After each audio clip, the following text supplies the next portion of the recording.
Hey everyone, and welcome to the kitchen. I'm Stephanie, and I wanted to share some meal plans and prepping that I'm going to do to help myself throughout the week. And I do a little bit of all sides of it. I do a little bit of clean keto, dirty keto, lazy keto. Basically, I eat what I feel like eating. I do intuitive eating. If I want to eat a snack at 10 o'clock at night, I certainly will.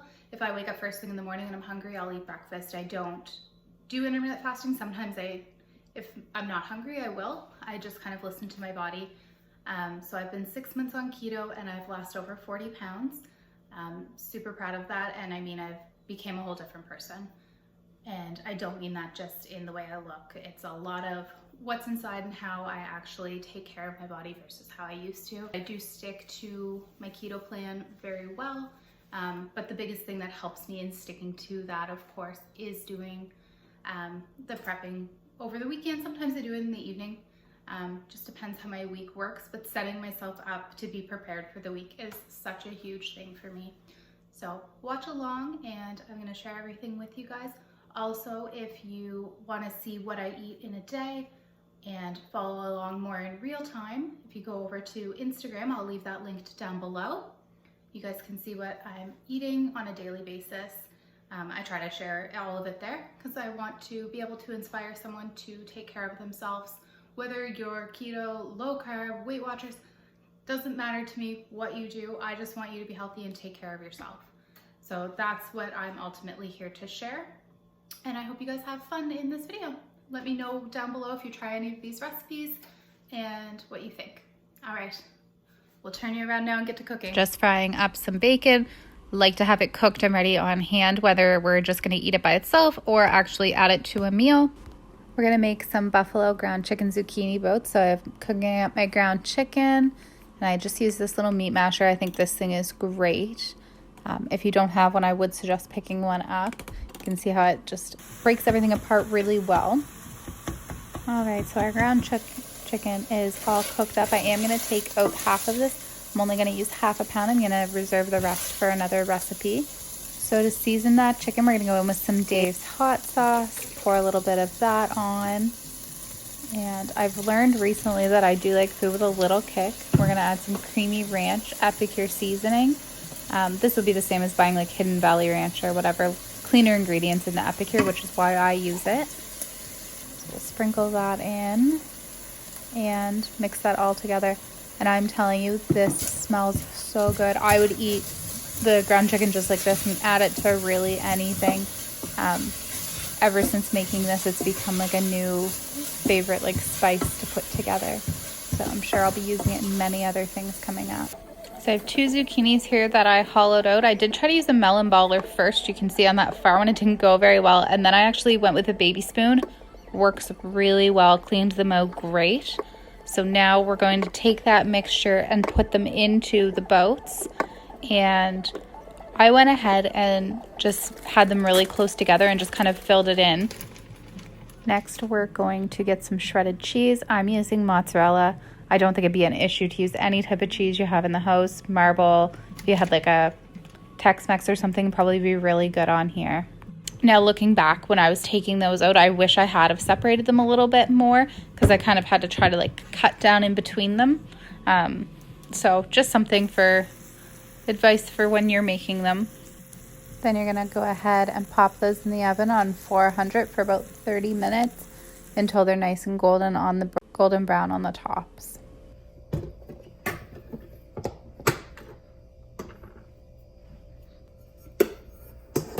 So we're going to start with 2 cups of almond flour.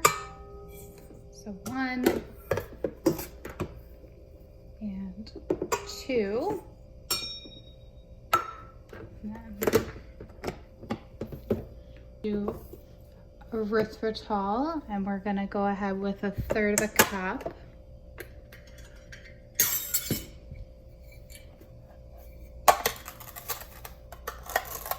So you could use any type of sweetener that you have. This is just what I have on hand.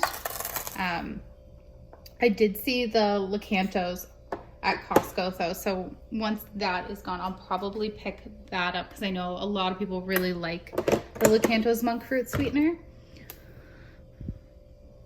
We're gonna go for a half a teaspoon of baking powder. Baking powder. Then we're gonna do 1/4 tablespoon of salt. So 1/4 tablespoon of salt. And just gonna mix that up for a sec. Just make sure everything's incorporated well. So for our wet ingredients, we're gonna use 1/4 cup of melted butter. About a tablespoon of lemon zest. And then we'll go with 1 egg.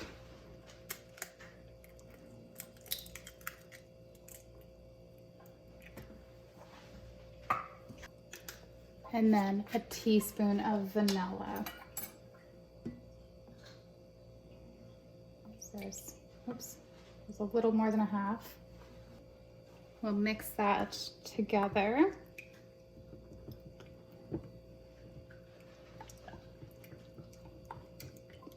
So now I'm going to pour it into here, and I'm just going to turn my mixer on low.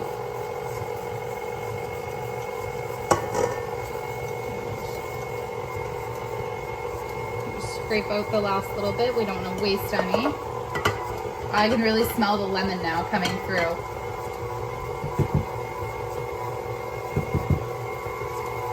Starting to get more of a dough consistency. We're gonna mix in those berries. So it does call for fresh berries. You may be able to use frozen, but I just have had bad experiences with using frozen berries in recipes before. I've made some pies that haven't set up, so I figured the recipe calls for fresh. That is what I'll use. So 2/3 cup. And we'll just lightly mix it. Okay, so we've got our dough there with everything mixed in. So now we're gonna take it, it says form a ball and basically smooth it out. You want it to be about 1 inch thick and about 6 inches around. I would say that's probably pretty close.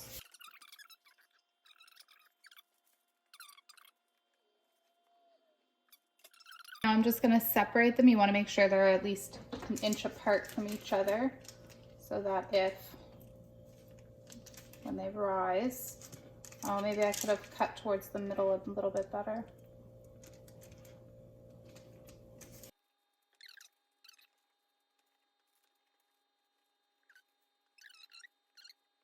I'm just gonna go ahead and put these in the oven. These blueberry lemon scones were so good and so easy and will become a staple for sure in our house. While our scones are in the oven, we're gonna go ahead and make the glaze.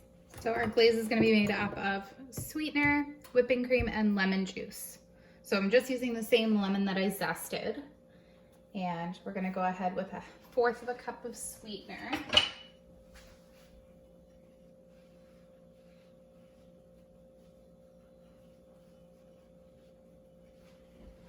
So we're gonna do 1/4 cup. Hopefully I have that much left. Okay, and a little bit fell in the bowl, so that should be great there.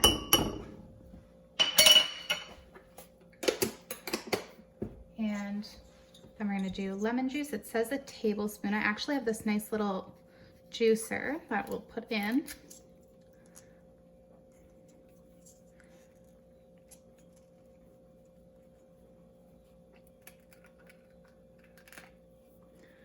And should be able to squeeze a tablespoon with no problem. There we go. So that, I'm gonna actually whisk this, and then it says 1 to 2 tablespoons of heavy whipping cream. It says to put in a teaspoon. It says put in a teaspoon, mix it, and then add more if you feel like you want a thinner consistency. So let's see, that's looking really good.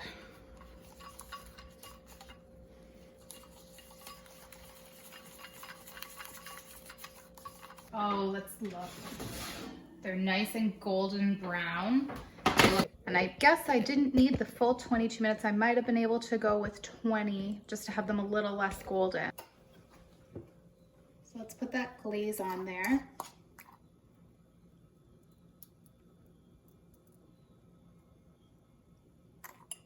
This reminds me of toaster strudel glaze.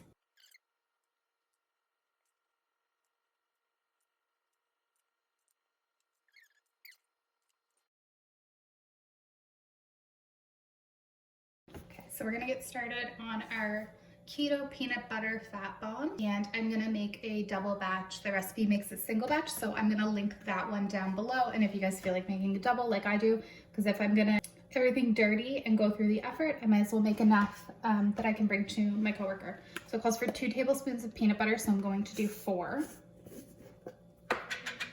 And this is a natural creamy peanut butter. I picked this one up at Costco. It comes in a 2-pack.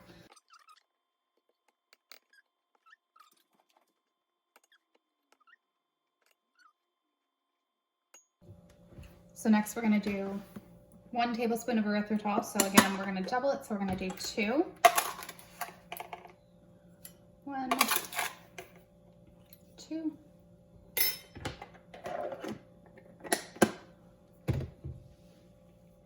And 1.5 teaspoons of almond flour. So we're going to do 3 teaspoons. Now I only have a 1/2 teaspoon here, so I'm gonna do this 6 times. And then we're gonna just take this and we're gonna mix them all together. So this is the base of your fat bomb. Looks nice and creamy.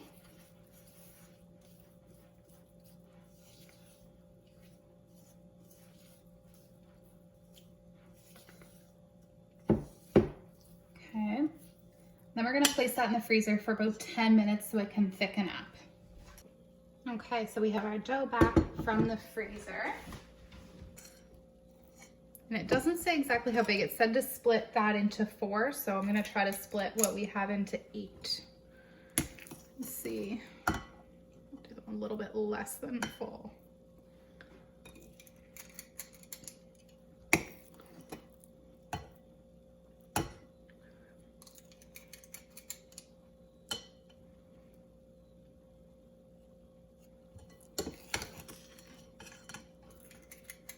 There's 4. So call that one 5. Just want them to stay together.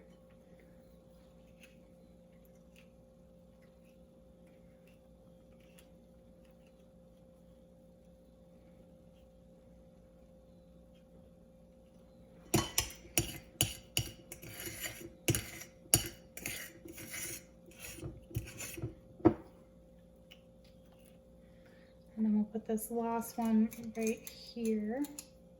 I want them to be a little bit more shaped, but they seem to still be a little bit runny, but that's okay. We're gonna put them back in the freezer.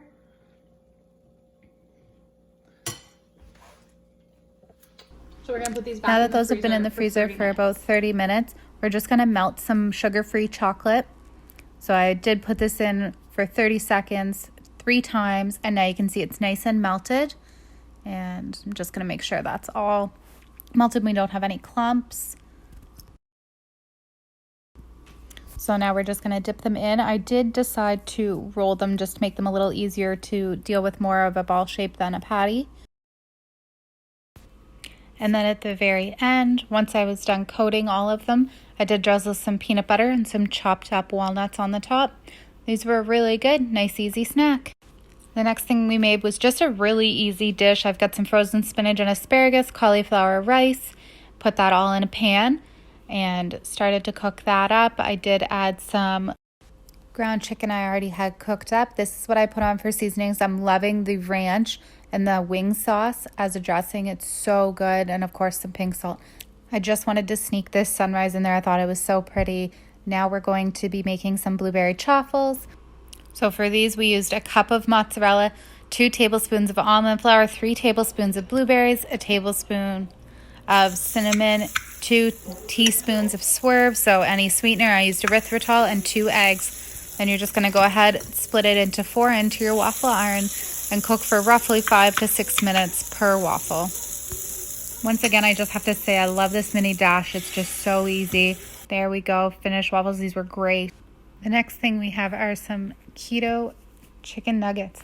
So we used 2 chicken breasts, a half a cup of almond flour, half a cup of Parmesan, a teaspoon of garlic powder, half a teaspoon of chili powder, half a teaspoon of onion powder, half a teaspoon of paprika, salt and pepper. Mix all those dry ingredients together. Then you're going to take another bowl, 1 egg, whisk that together, dip your chicken in the egg, and then dip it in your dry mixture. Then you're going to go ahead and pop those in the air fryer on 375 for 10 minutes.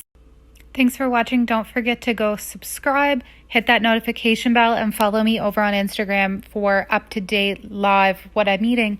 See you in my next video.